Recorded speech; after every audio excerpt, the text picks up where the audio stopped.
Começou a Copa do Mundo e com ela aquele sentimento de patriotismo. Na minha infância diziam que o brasileiro só é patriota no futebol. Bem, para Samuel Johnson, o patriotismo é o último refúgio dos canalhas.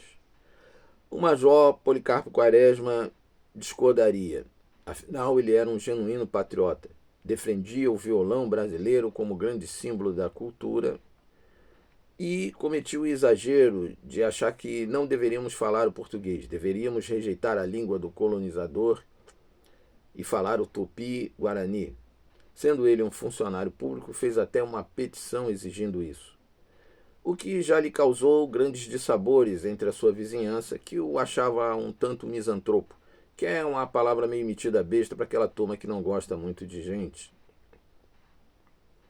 Bom, ele talvez não gostasse de futebol por ser uma coisa importada, assim como o seu criador, Lima Barreto, autor de O Triste Fim de Policarpo Quaresma, de onde eu tiro essa referência, que achava o futebol uma coisa importada e elitista, o que não deixa de ser verdade na sua época.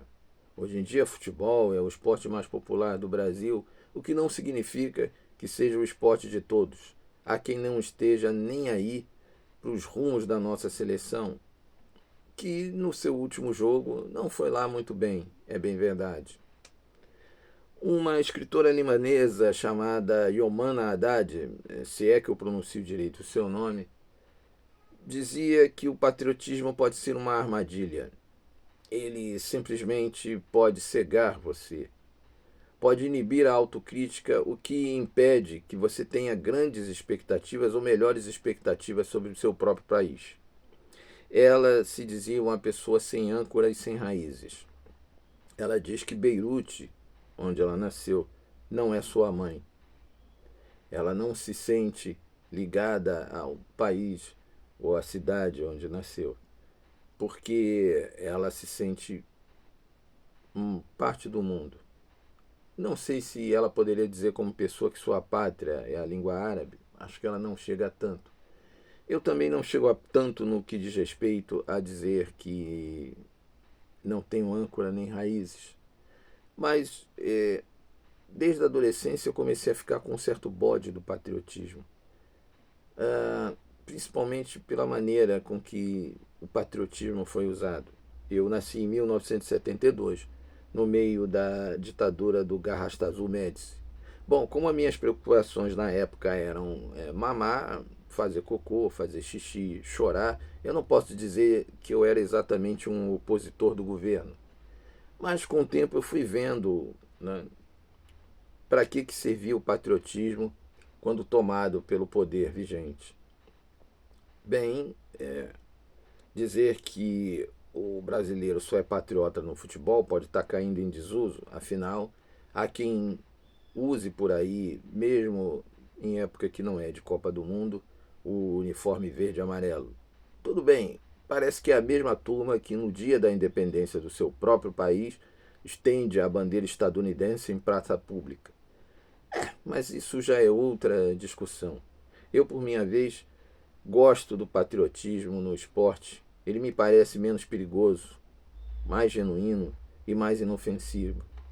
Por incrível que pareça, o patriotismo pode ser perigoso, pelo que a Jomana Haddad disse, e porque ele pode ser extremamente manipulado para fins de poder e para fins comerciais. Por falar nisso, temos a nossa transmissão da Copa em várias emissoras e agora com o advento da internet, vemos justamente um patriotismo patrocinado, um otimismo com a recuperação, a possível recuperação do Neymar, um otimismo com esse empate pavoroso contra Marrocos, em que se diz que o resultado foi bom para o Brasil.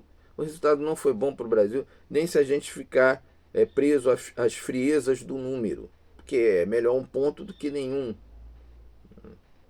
Mas o Brasil pode ter que golear o Haiti e pode não fazer nenhum gol contra a Escócia, e isso pode complicar o Brasil. Então esse empate não foi bom coisa nenhuma, né?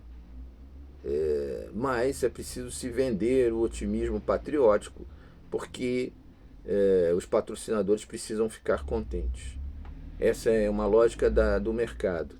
Existe também a lógica do poder, e que diz que você não é suficientemente patriota, por isso você está reclamando disso e daquilo. Por isso que você não vê as possíveis vantagens do país onde você vive. Isso é um jogo de manipulação. Um certo presidente, acho estadunidense, disse: não pergunte o que o país pode fazer por você, mas o que você pode fazer pelo país. É uma frase muito boa dita por quem está no poder, não é mesmo? Bom, no mais, eu vou torcer pela seleção brasileira, que por hora também é um pouco uma maneira de ficar mais perto da minha mãe, que não está mais aqui. E era uma ferrenha torcedora de futebol, e uma ferrenha torcedora da seleção brasileira, mais até do que o seu Fluminense, time pelo qual ela torcia. No mais, eu espero que esse vídeo de alguma forma tenha entretido você, divertido, causado talvez alguma irritação, porque a irritação às vezes é boa. Meu nome é Alilderson Cardoso, esse é o canal Alilderson Chato pra Burro. Gostaria que você compartilhasse esse vídeo, compartilhasse caso você tenha detestado com seus inimigos, caso você tenha gostado com seus amigos. Fica bem que eu fico melhor.